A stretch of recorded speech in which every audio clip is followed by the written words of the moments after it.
Discusión y el tema de fondo de esta mesa redonda.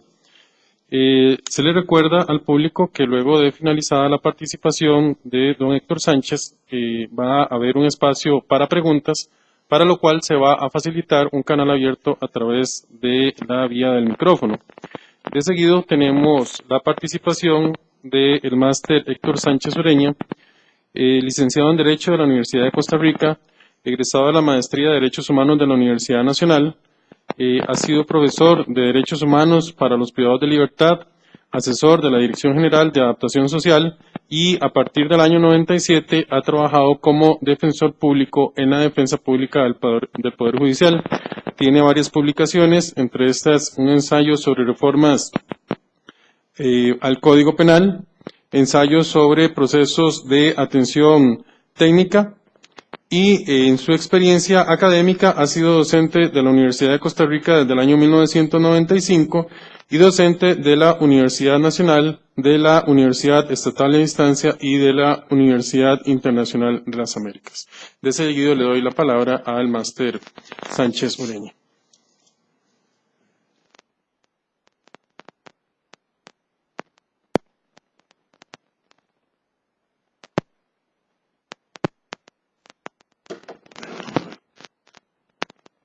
Buenas noches.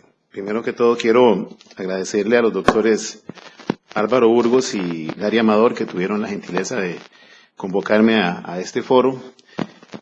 A Gary que también en otras ocasiones me ha tomado en cuenta para participar en estos espacios, siendo que usualmente la defensa no tiene participación formal. Obviamente vengo en condición a título personal y al igual de lo que habló Osvaldo, son puntos de vista estrictamente personales los que voy aquí a exponer, obviamente que están teñidos por mi experiencia como defensor público. En primer lugar, yo siempre he reclamado una cierta molestia epistemológica con respecto al derecho. A veces incluso me pregunto por qué estudié derecho. Esto porque recuerdo hace ya bastantes años, en los 80, en una clase de Derecho Penal 4 con don Francisco Castillo, cuando nos iba a hablar del tema de la estafa, que él estaba haciendo referencia a la gran cantidad de elementos psicológicos que hay en este tipo de delitos, y que eso no era posible abordarlo desde el derecho, que se requería salirse del derecho, y que en general él consideraba que el derecho solo puede crecer cuando uno toma las perspectivas desde la fuera del derecho.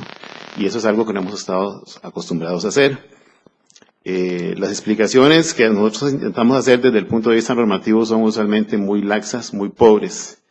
Y por eso me he tomado la libertad de robarme una frase de Miguel Martínez, que es un metodólogo mexicano, que habla sobre la necesidad de crear un paradigma científico que sea específico para el estudio y la comprensión de las realidades típicamente humanas. Y si hay algo humano, es casualmente el tema de la sanción penal. Yo añadiría también que es necesario que nosotros nos quitemos la venda y dejemos de hablar de los fenómenos como fenómenos jurídicos, cuando en realidad son procesos históricos muy complejos, que tienen muchas aristas y muchas variables, y donde nosotros como abogados tenemos muchísimas limitaciones para abordarlos. Y necesitamos siempre el concurso de otras disciplinas. Esa es como la premisa de la que yo parto, es decir, no creo que uno pueda analizar estos problemas únicamente desde la pobrísima perspectiva que ofrece el derecho.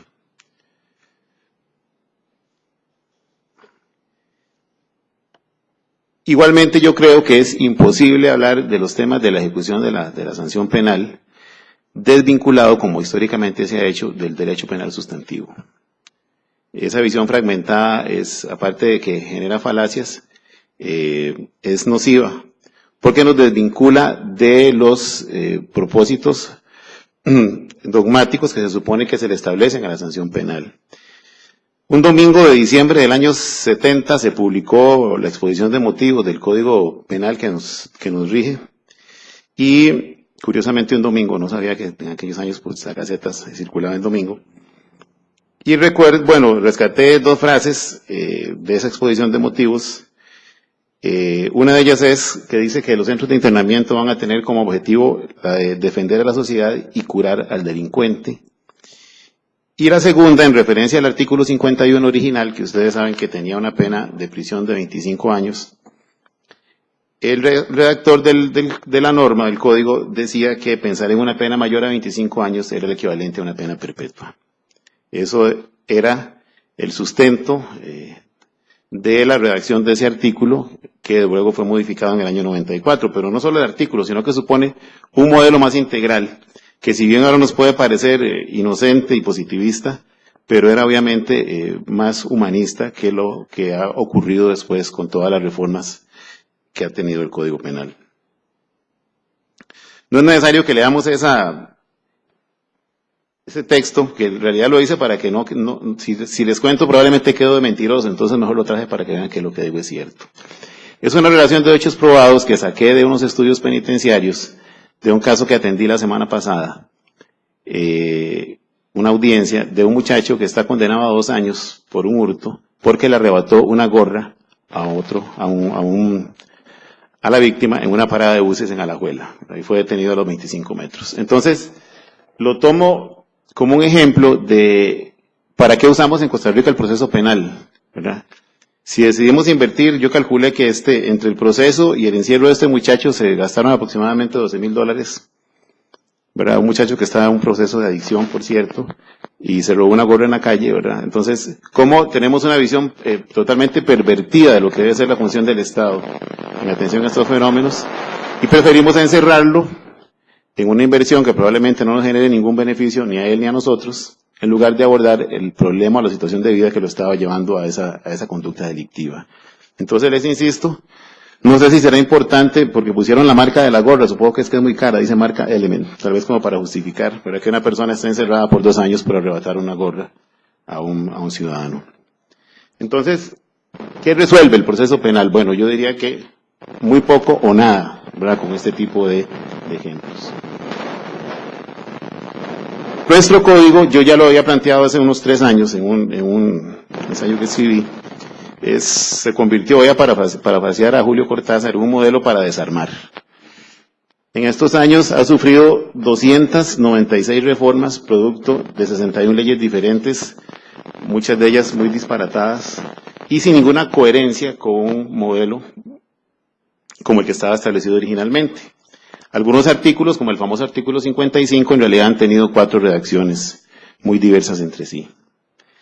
Entonces, el código que suponía una estructura basada en el código modelo de los años 60, que nació en Venezuela, que circuló por toda América Latina, terminó convertido, para efectos de entenderlo, como una imagen en ese cuadrito de la derecha. O sea, es algo que es totalmente imposible de procesar para el ojo humano y para el entendimiento.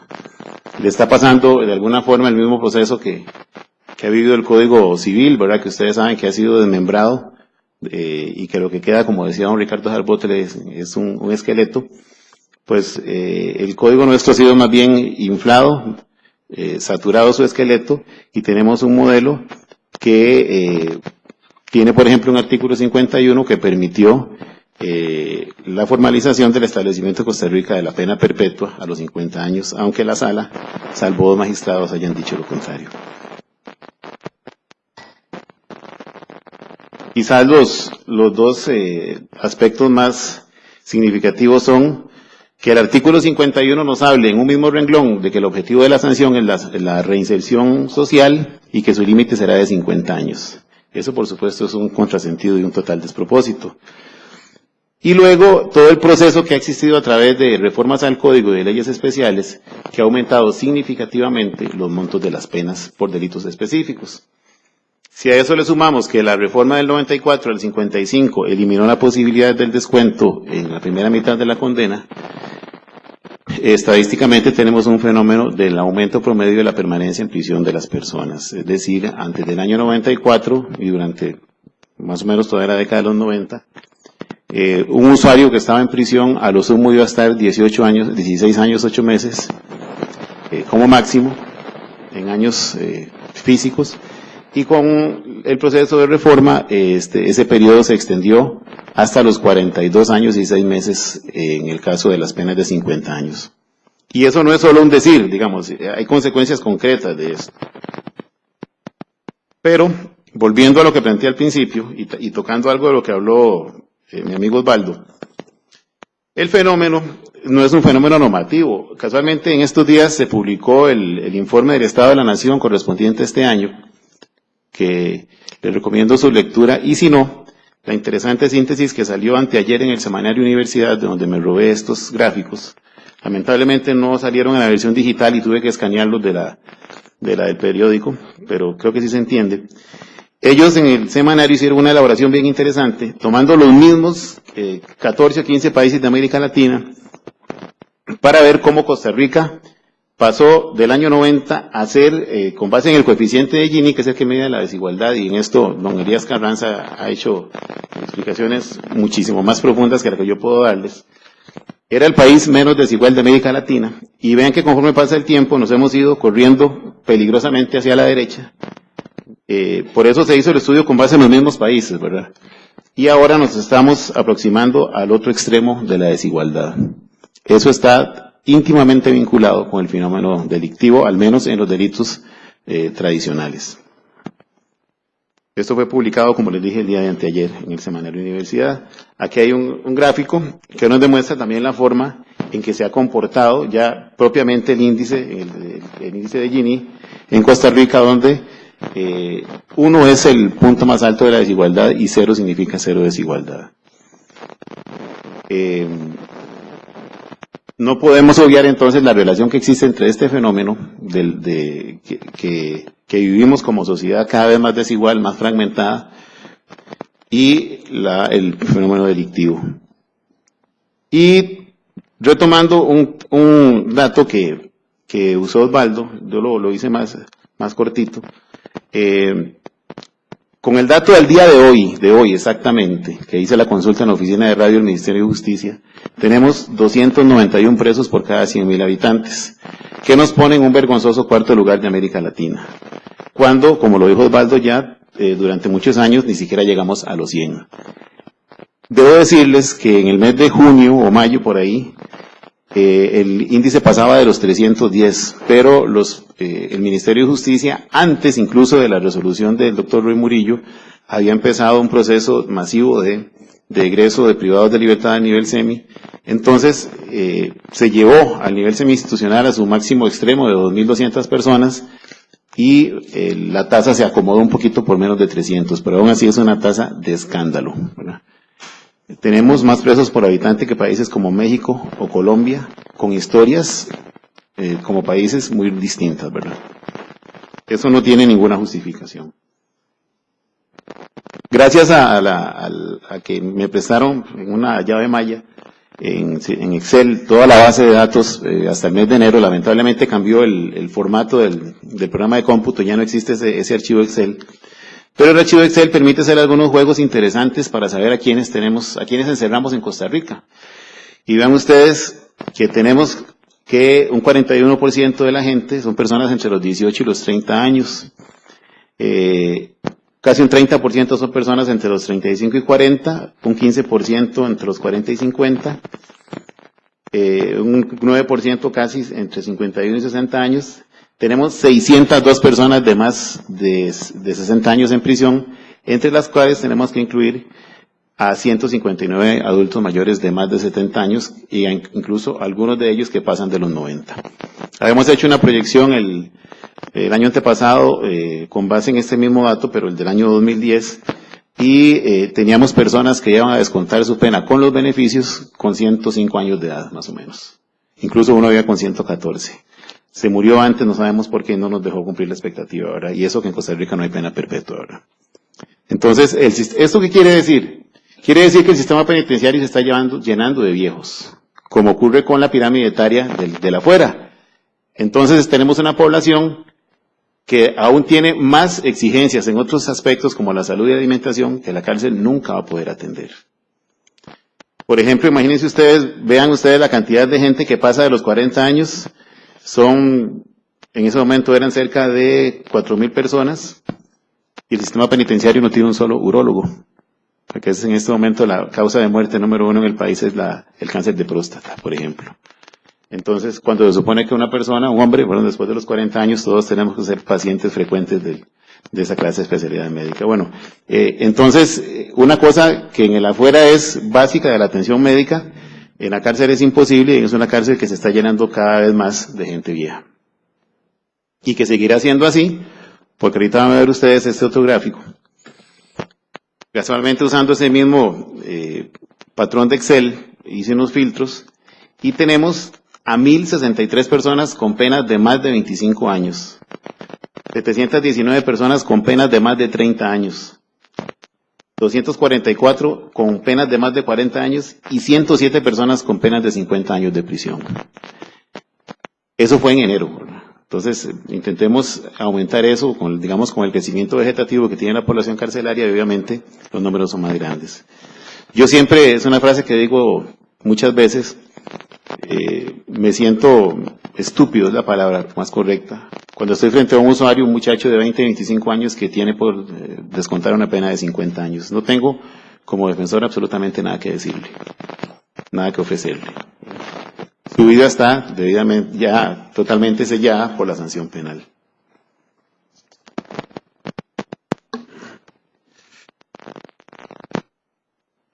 Hay un detalle que sí quiero rescatar como positivo, y es el asunto de la transparencia. En los últimos años he tenido la posibilidad de participar como consultor con otros sistemas penitenciarios, y el acceso a la información es un imposible. Yo hoy pude, con una llamada telefónica, llamar a la oficina de radio, y me dieron el corte de ayer a las 21 horas a nivel nacional, eran 13.381 privados de libertad. Yo no me atrevo a hablar de las cifras del hacinamiento, porque no creo en lo absoluto en las cifras de capacidad real que da el Ministerio de Justicia. Yo no creo que un espacio se determine por la cantidad de gente que quepa en 3 o 2 o 1 niveles. Existen otros parámetros muy importantes que tienen que ver con la atención a la salud, con la recreación, con la atención técnica, con los espacios laborales, que no se toman en cuenta en Costa Rica para medir los espacios. Yo me atrevo a decir que en realidad nuestra tasa de hacinamiento supera el 200% en todos los centros del país. Es decir, por ejemplo, un simple ejemplo, la cárcel de San Carlos sacrificó su taller para construir un ámbito y ubicar ahí 200 personas, entonces tenemos 200 plazas más, pero sin ubicación laboral, sin atención técnica. Entonces no podemos hablar de que la capacidad real es la que dice el centro. Hablaba Roy hace un rato del ámbito de los indiciados en San Carlos. Es un espacio para 80 personas donde el martes pasado había 239 personas ubicadas. Ni siquiera se puede entrar, para caminar entre ellos hay que meterse a codazos. O sea, así de indignos es la situación que estamos viviendo en nuestras cárceles. ¿A qué nos lleva todo esto? Bueno, yo voy a tomar prestadas unas palabras de don Luigi Ferrajoli, las he parafraseado para adaptarlas al esquema tropical. Hay obviamente intereses de presión de grupos de intereses sectoriales y corporativos que inciden sobre la forma en que se resuelve la norma en este país, cómo se produce la norma. Y eso también tiene que ver con el derecho, qué se penaliza y qué se penaliza. Es una crítica histórica que se ha hecho siempre. Hay una pérdida de las leyes como un acto abstracto, porque se convierten en leyes actos, dice él, y es cierto. La ocurrencia lleva a legislar sobre el hecho concreto. Y entonces, ¿qué pasa con las leyes? Las leyes se descodifican, porque entonces los conjuntos normativos que nacen como un código empiezan a perder coherencia con las ocurrencias legislativas. Se da entonces el fenómeno de una legislación totalmente fragmentaria, ¿verdad?, que no tiene ninguna coherencia, que nace de la emergencia y la excepción. Y eso es exactamente la descripción de lo que ha vivido Costa Rica a partir de abril de 1994, en que empezó ya el proceso metódico, sostenido de desbaratar y desarmar el Código Penal. Por eso insisto que no podemos hablar de los temas de ejecución si no tenemos un pie puesto en el Código Penal y en todas las leyes especiales que han inflado todo el catálogo de sanciones de este país.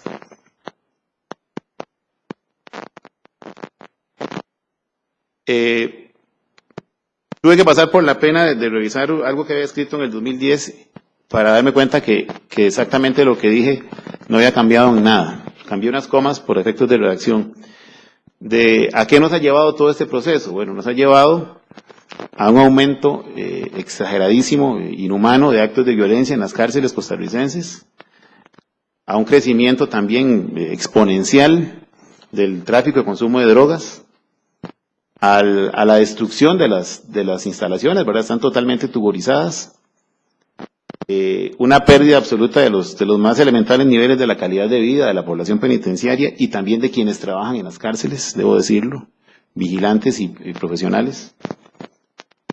Hay una pauperización vergonzosa de las condiciones de higiene, es decir, estamos volviendo a niveles de higiene que parecen a los tiempos de antes de la revolución industrial en las cárceles. Algo insólito, hay una pérdida en la calidad y en la cantidad de la alimentación. Hay pabellones o ámbitos de convivencia en Reforma donde el que no corre no come, así se vive la realidad. Es decir, ni siquiera está en este momento alcanzando la provisión de alimentos del Ministerio de Justicia para darle de comer a la población penal.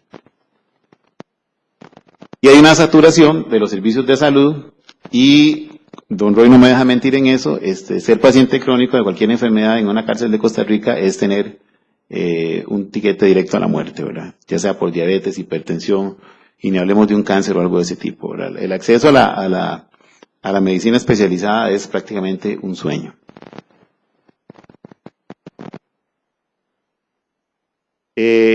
Los procesos de atención técnica que nacieron en el año 90 en Costa Rica como una experiencia inédita en América Latina, con resultados muy, muy provechosos. Los he visto, sobre todo, por ejemplo, todo el proceso de atención en materia de violencia sexual, en violencia en general, han ido perdiendo la posibilidad de cobertura porque la presión, la demanda del usuario supera por mucho a un personal penitenciario que ya no da abasto, ni tiene tampoco el ánimo de enfrentar a una población cada vez más demandante, ¿verdad? Y cada vez más violenta y más violentada. Y luego, con ese marco de las 1000 y pico de personas que vimos que tienen penas de más de 30 años, todo proceso de atención técnica, todo abordaje técnico se vuelve una utopía, ¿verdad? Es imposible brindarle atención técnica a una persona que va a estar más de la mitad de su vida en prisión. Esto ha llevado a que se pierdan los controles de seguridad en los centros penales. Estamos volviendo a los tiempos de la penitenciaría central, solo que ahora está ubicada por todo el país, ¿verdad? Donde los presos controlan las cárceles. No hay posibilidades de brindar fuentes de empleo. Ustedes saben que el trabajo tan necesario en la actividad humana en la cárcel tiene un valor superlativo. Y por supuesto, esto nos lleva a la imposibilidad de cumplir con los fines legales de la pena, que aparte de lo que dice el Código Penal, tenemos que acudir a todo lo que establecen los instrumentos de derechos humanos sobre la reinserción social, nos guste o no nos guste, pero es el único elemento que está vigente desde el punto de vista normativo. Puse ahí el número 2010 para no olvidarme que era casualmente las mismas consideraciones que había hecho hace 3 años. Sin embargo, también el título de la actividad de hoy nos lleva a hablar sobre las perspectivas, ¿verdad? Yo soy bastante pesimista en ese sentido. En primer lugar, considero que la producción de usuarios para el sistema penitenciario no va a disminuir por varias razones. Bueno, por la forma, por la relación que tiene el fenómeno de la criminalidad con todo el proceso de pauperización de nuestra sociedad, ¿verdad? De cómo se ha ido acomodando en estratos y cómo ha ido creciendo la brecha de la desigualdad. No hay una respuesta estatal integral al tema criminal, sino lo que hay es una respuesta únicamente punitiva. Hay un marco legal que cada vez es más represivo, pero más dañino que el marco legal es la mentalidad de los operadores de justicia. Es decir, un operador de justicia garantista puede ser más positivo en un marco legal represivo que un operador de justicia represivo con un marco legal garantista. Nosotros que tuvimos un proceso penal que nació con la inocente tendencia de ser garantista, pero que fue contrarreformado casi de inmediato en reformas legales y en interpretaciones judiciales también, dio pie para que tengamos ahora un uso perverso de la prisión preventiva, por ejemplo. Ya está estadísticamente demostrado que el 80% de la gente a la que se le dicta prisión preventiva egresa en promedio 16 días después por la apelación, por orden del Tribunal de Juicio, pero significa entonces esos cientos de personas multiplicados por días preso en el año generando presión y quitando espacio en las cárceles y sobre todo privados de su libertad de manera ilegítima por una tendencia perversa a encerrar de manera preventiva. Y luego, obviamente, en estas condiciones, la dinámica carcelaria tiene un círculo vicioso que genera mucha más delincuencia por aprendizaje, por una lamentable ósmosis, ¿verdad?, de aprendizaje por el entorno. Existe una prevalencia de un derecho penal y procesal penal represivo, una cosa no puede ir desvinculada de la otra jamás. Hay una tendencia a hacer interpretaciones contrarias al garantismo, es más, el garantismo se considera en este momento un desprestigio en este país, ¿verdad? Y luego, los operadores de justicia de la etapa de juicio nunca vislumbran el resultado de su trabajo en relación con su vinculación con la sanción penal. Es decir, el juez que castiga se desentiende y nunca razona a la hora de imponer una pena y los montos de la pena sobre los fines de la sanción penal. Entonces tenemos que se pone de moda decantarse por los extremos mayores en los catálogos de delitos. Entonces, lo que anteriormente, por ejemplo, se establecía en un robo agravado una pena de 5 años, ahora probablemente será de 12 o 13 porque el margen es muy amplio. Gracias.